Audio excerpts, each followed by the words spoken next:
शायद तुम्हें पता नहीं कि तुम मौत का दरवाजा खोलने की बात कर रहे हो। जो चीज निश्चित है उसका कैसा डर बाबा? मुझे मौत से डर नहीं लगता। अरे लेकिन हमें तो लगता है ना। तुम कौन? मैं सनी सिंह हूँ।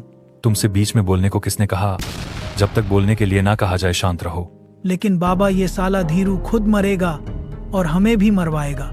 शांत हो जाओ, नहीं तो एक घूंसा मारूंगा, फिर नाचते फिरोगे। देखो बाबा कैसे मुझे बार बार ब्लैकमेल करता है। कभी कहता है भतीजे के लिए इतना भी नहीं कर सकते, कभी इमोशनल हो जाता है। क्या करूं मैं? सनी पाजी तेरा मुंह कुछ ज्यादा ही चलता है। अभी सब कुछ क्लियर हो जाएगा, बस सब्र रखो। आदर्श तुम मुझे सीधे सीधे बताओ, तुम्हारा घंटी का रहस्य जानने के पीछे क्या कारण है? क्योंकि मुझे पता है तुम अपनी जान 100 साल पुराने रहस्य को ढूंढने में नहीं जाने दोगे। बाबा बस ऐसे ही, एडवेंचर के लिए। मैंने कहा सच बताओ। हाँ भाई बता दो, सच क्या है? हमारा भी तो सोचो। सच बता दोगे तो हमें मोटिवेशन भी मिल जाएगा। हाँ बता दो भाई, सच क्या है? अरे यार अब तो बता दे सच्चाई। ठीक है तो फिर सुनो। मुझे कोई शौक नहीं कि मैं ऐसे रहस्य का पता करूं जो पिछले 100 सालों से गुप्त है। ये बात है सन 2002 की, जब मेरे पापा के खास दोस्त गोविंदराज की, उस समय वो इसी स्कूल के प्रिंसिपल हुआ करते थे। उन्होंने उस रहस्य का पता करने का फैसला किया क्योंकि वो एक निडर व्यक्ति थे। उन्होंने ये फैसला खुद नहीं लिया, बल्कि उन्हें उनके दोस्तों ने चैलेंज दिया था कि अगर तेरे पास जिगरा है तो स्कूल की घंटी के रहस्य का पता कर कौन बजाता है उसे। उन्होंने चैलेंज एक्सेप्ट कर लिया और रात को जाने का फैसला किया।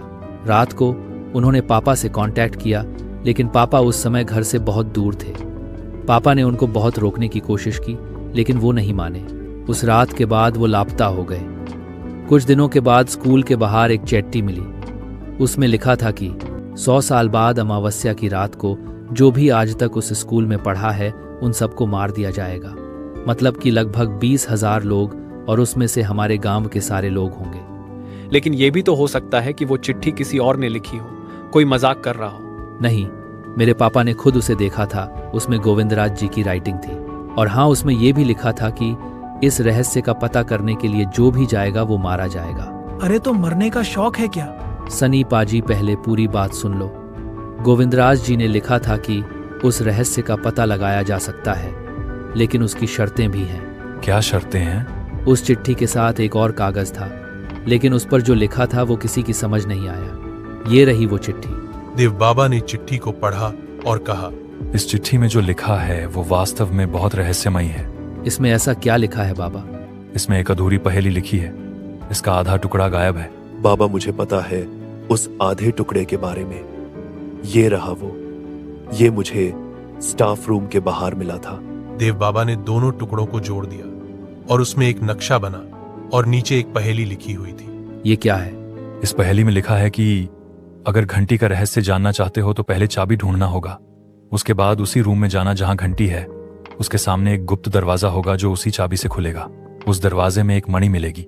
वो मणि ही रहस्य का अंतिम पड़ाव होगा और उस मणि को घंटी के अंदर लगाना पड़ेगा। तभी इस स्कूल से नकारात्मक शक्तियां खत्म होंगी और जितने लोग आज तक मरे हैं वो भी वापस आ जाएंगे।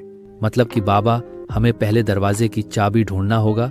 हाँ, लेकिन इसमें लिखा है कि चाबी और मणि तक पहुंचना बहुत मुश्किल हो सकता है। मुश्किलों से जो डर जाए वो आधे रास्ते में ही ठहर जाता है। जिगर वाला वही है जो गिरकर भी अगला कदम तेजी से बढ़ाता है। मान गए गुरु, क्या शेर मारा है? अब मेरा सुनो। पाजी तुम तो रहने दो। अरे सुनाने दो, मैं भी देखूं पाजी कैसा शेर सुनाते हैं। तो फिर सुनो कि जूते ने मोजे से कहा, तू हमेशा बदबू क्यों करता है? मोजा बोला, क्योंकि मैं तेरे अंदर रहता हूँ, बाहर की हवा नहीं खाता हूँ। वाह क्या बात है, तालियां। मजाक बहुत हो गया। अब ये सोचो कि हम उस चाबी तक कैसे पहुंचेंगे। इसमें एक नक्शा है जो हमें उस चाबी तक ले जाएगा। तो फिर चलें उस चाबी को खोजने। अभी नहीं, हम कल निकलेंगे। सब लोग मुझे गांव के पीछे वाली जंगल में मिलना। सब लोग सहमत हुए, लेकिन वो जिस चाबी को ढूंढने जा रहे हैं वो कोई मामूली चाबी नहीं है। उस चाबी की रक्षा एक चुड़ैल कर रही है।